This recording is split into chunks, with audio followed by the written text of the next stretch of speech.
Do you want to know how parents' education level affect children's success? I'm Nicholeen Peck, and I teach all over the world about parenting, good communication, how to build strong family bonds, child development, and education.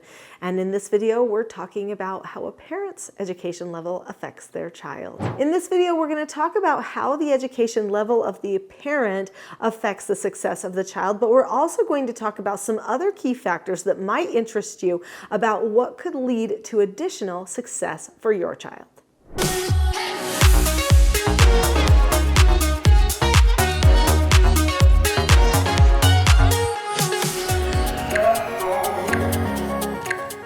A lot of social science data has come in recent years related to the effect that parents, the environment parents live in, the educational level of the parents, the behavior of the parents actually has on their children. Of course, we always want what's best for our children, and sometimes we don't recognize how our choices as adults can actually make a difference in the choices our children make. Here are some key outcomes from adults having a high educational level. Now, first we might have to define what is a high educational level even mean for an adult. There are a lot of people who are very smart, very accomplished, and they never actually went to college.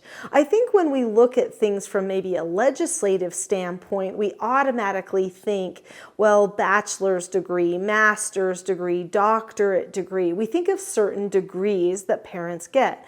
Now, by and large, if parents have a high degree, chances are high that their children will also go to university and pursue a degree, probably even get a high degree as well. Also, if parents succeed as far as being matriculated through the collegiate track, their children have a tendency to take education and schooling a little bit more seriously. The children of these parents also usually have better attendance in school and apply themselves a little bit more than those students who have parents who did not have a prestigious school background. That said, like I mentioned before, there are a lot of very powerful people who attain high levels of influence and a lot of success, both financially and just impact success on the world, that don't ever receive a college degree.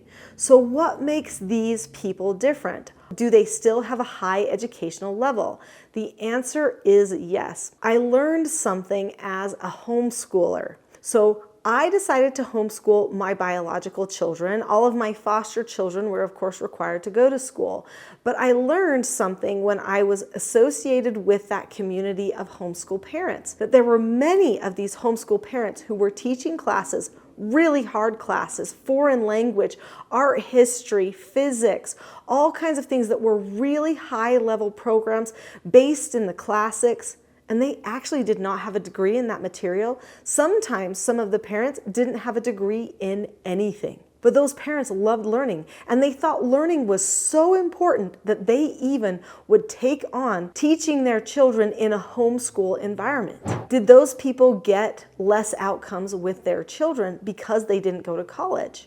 No, they didn't. The dialogue in those families was different. The dialogue was about actual education. Did you learn it? Do you know it? How does it compare to something else that you know? How can you put yourself out there? Who could you speak to? Could you get engaged in politics even though you're 13 years old? Could you sing? Could you compose? Could you create a cookbook or write a novel? Because the parents had this educational lens of growth is possible for anyone, the children actually did exceptionally well. Now, I know that's my own anecdata based on a few homeschool communities of people, and not all homeschoolers are created equal. But I will say that the way that they saw education, the way that they pursued education for themselves outside of a degree, made some of those homeschool parents more educated than some of my friends who actually did have degrees. They weren't complacent, they were hardworking, and they valued every shred of education that they were able to attain.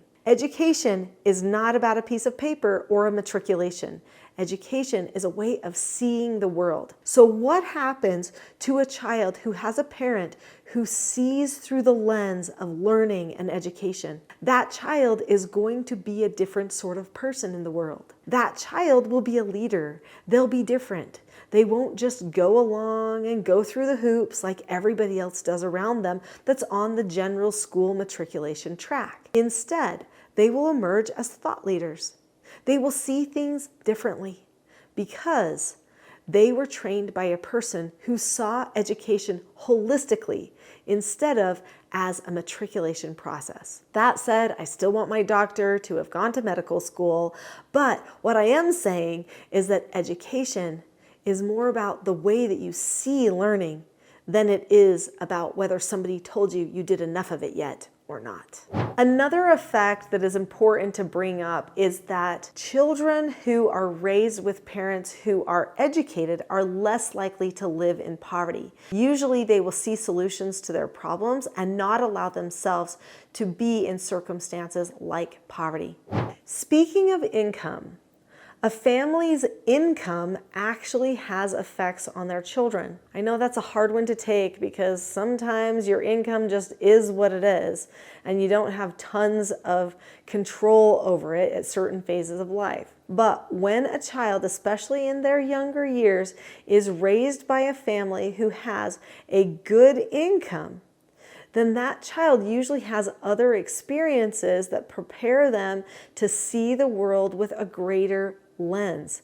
They see the fish at the aquarium. They see the animals at the zoo. They're able to serve other people and give to other people because they have more money to work with, and so their opportunities change. Another thing that can change because of a family's income level is where they live in the community. There are certain neighborhoods in just about every city in the United States that actually develop more people who are go-getters. They produce more, they create more, they lead more. And these neighborhoods keep creating more and more people like that. This is why people think very carefully about what neighborhood they want to live in, because it's hard to change the entire culture of your neighborhood, even though you're working on the culture of your home. So parents should be really conscious about what culture they want in their home. They should deliberately decide, what is our family culture going to be like? And they should make decisions to create that deliberate family culture. They should also pay attention to where they might want to live. It could be worth a financial sacrifice to live in a neighborhood of people who are going and doing things so that your child can be more networked in and can learn from people who think outside of the box and don't live maybe off of the government dole. There's an entire study that's been conducted over many years at Harvard University about this very thing. Of course, they have not studied every city in the United States or around the world, but they've picked key places, and they find that pretty much across the board, if you can find yourself living in one of these special neighborhoods, then your circumstance for your child and the prospects for their future significantly change. Another factor that's going to be beneficial to your children is if you as a parent are more involved. Parental involvement, having regular conversation times with your parent, changes the outcome for the child. The child sees themselves maturing, they see themselves accomplishing certain things in their life, and this makes a huge difference for them.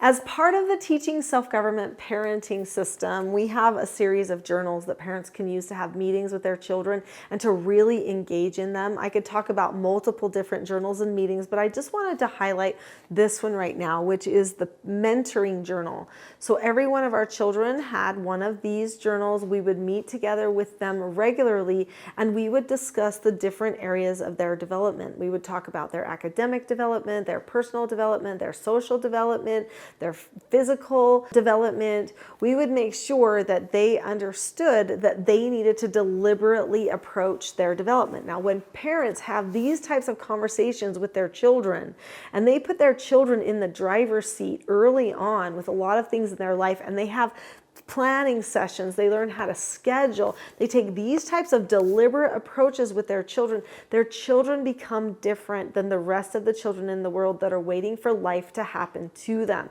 So if you want your child to be different, even if your educational level isn't some degree, then learn about how people learn, get deliberate about having learning conversations with your children, help them set goals and accomplish them, talk with them.